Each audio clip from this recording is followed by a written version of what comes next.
अतिया नामी 30 साला खातून शादी के कुछ ही अरसा के बाद एक वहम का शिकार हो गई कि उसका चेहरा और गर्दन गंदे हैं। कभी हाथ से, कभी कपड़े से, कभी पानी से मुंह और गर्दन साफ करती रहती और ये मसला इतना बढ़ा कि वो हर वक्त ऐसा करने लगी। ऐसा करते हुए उसे उबकाइयाँ आने लगती, दिल मतलाने लगता और कह आ जाती। कह को रोकने की दवाइयाँ भी अपना असर छोड़ने लगी, खाना पीना भी छूट गया और हालत बहुत ही ख़राब हो गई। किसी को समझ नहीं आ रहा था कि ये मसला है क्या।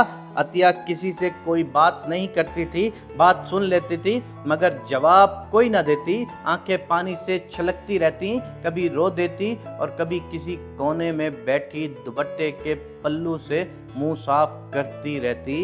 एक डॉक्टर ने मशवरा दिया कि इसे लाहौर पागल खाने ले जाएं, ये पागल हो चुकी है।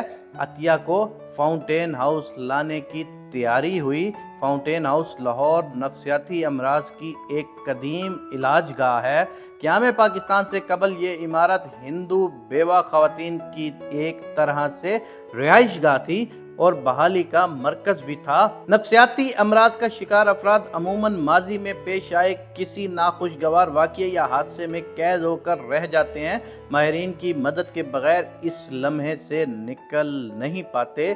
अतिया के मेके वाले उसे वहाँ छोड़कर मरीज़ की इस हालत तक पहुँचने वाली नामुकम्मल मालूमात देकर वापस लौट गए। बस ये बताया कि शादी के बाद ऐसी हुई। माहिरीन नफ्सियात ने मोहब्बत और तवज्जो से अतिया का इलाज किया।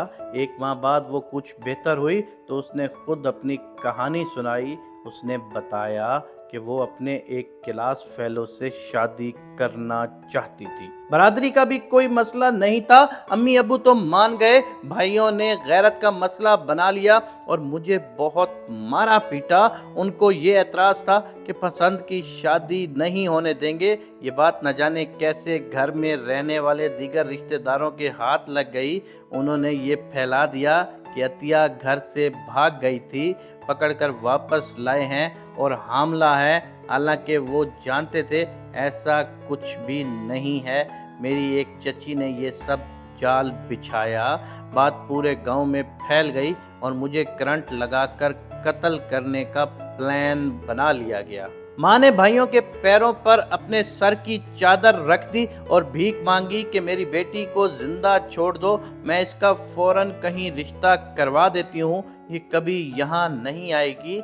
एक रिश्ता कराने वाली औरत ने बताया कि लड़का थोड़ा सीधा साधा है, ज़मीन है, घर है, 3 बहनों का अकलौता भाई है। अम्मी मान गईं। वो लोग मुझे देखने नहीं बल्कि रिश्ता लेकर आए और मुझे अंगूठी पहनाकर 20,000 कैश और 2 सूट देकर गए। हमारे घर वाले भी गए और रस्म कर आए। 15 दिन बाद शादी तय हुई और मैं ब्याह कर ससुराल चली गई। मैंने अपने मंगेतर की फ़ोटो तक नहीं देखी थी। ससुराल के घर जाकर मालूम हुआ कि मेरा खावंद ज़हनी पसमानदा माजूर है और हर वक्त मुंह से राल बहती है। उसे राल साफ करने का भी बताना पड़ता था। कभी खुद ही कहके लगाकर हंसने लगता तो कभी बच्चों के पीछे भागकर उनको मारने लगता है। जिंदा रहने की ये कीमत बहुत ज़्यादा ली गई मुझसे। मेरी माँ ने मुझे क्यों मरने न दिया। मेरी सास और नंदों ने मुझे बताया कि हम लोग अपना वारिस चाहते हैं। भाई को मियाँ बीवी के ताल्लुक का शऊर तक न था और ये कि खावंद को जिनसी अमल के लिए गाइड करना तक मेरी जिम्मेदारी है। औलाद में एक बेटा हो जाए तो वो लोग उसे रानी बनाकर रखेंगे। मैं एक जिंदा लाश थी। उनकी नसीहतें चुपचाप सुनती रही। ख़वातीन चली गई। मेरा शोहर कमरे में आया। मैं लेटी हुई थी, मेरे पास बैठ गया। उसके मुंह से बहने वाली रालें मेरे मुंह और गर्दन पर गिर रही थीं। वो कुछ बोल रहा था मगर उसकी समझ नहीं आ रही थी। उसके बोले की किसी को भी समझ नहीं आती थी, बस अंदाजे से ही बात को समझ लिया जाता था। मेरा दिल खराब हुआ और कह आ गई। यही वो लम्हा था जहां अतिया कैद होकर रह गई थी। 5 माह लगे उस लम्हे से अतिया को निकालने में। जब वो ठीक हुई तो उसे दारुल अमान भिजवा दिया गया। वहाँ से भी वो न जाने कहाँ चली गई।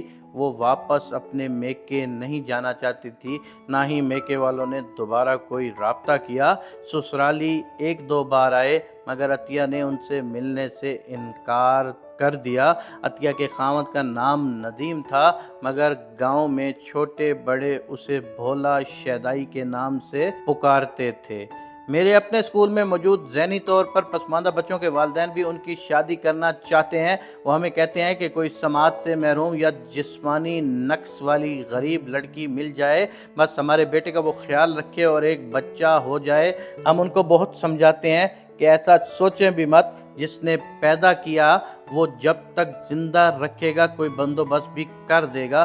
ان بچوں کی شادی نہیں کرتے، ان کی زندگی زیر نگرانی ہی گزرتی ہے۔ کچھ امراض کا علاج نہیں ہوتا، آئی کیو کم ہے تو اسے کسی بھی طرح زیادہ نہیں کیا جا سکتا۔ وہ کہتے ہیں ہمارا بیٹا بالکل ٹھیک ہے، بس اس کا ذہن بچوں والا ہے، شادی ہوگی بچے ہوں گے تو شاید ٹھیک ہو جائے۔ وہ ساری عمر کسی معجزے کے انتظار میں ہی رہتے ہیں۔ وہ کہتے ہیں ہمارے بعد اس کا نام لینے والا، اسے سنبھالنے والا تو کوئی ہوگا۔ سکول کے بعد ہم ان کے ساتھ نہیں ہوتے، نہ ہم کسی کو زبردستی ایسا ظلم کرنے سے روک سکتے ہیں۔ کئی ایسی شادیاں پاکستان میں آئے روز ہوتی ہیں، کسی سے سنا ہے بھولے جیسے ہی ہمارے ایک سابقہ سٹوڈنٹ کی کہیں شادی ہو گئی۔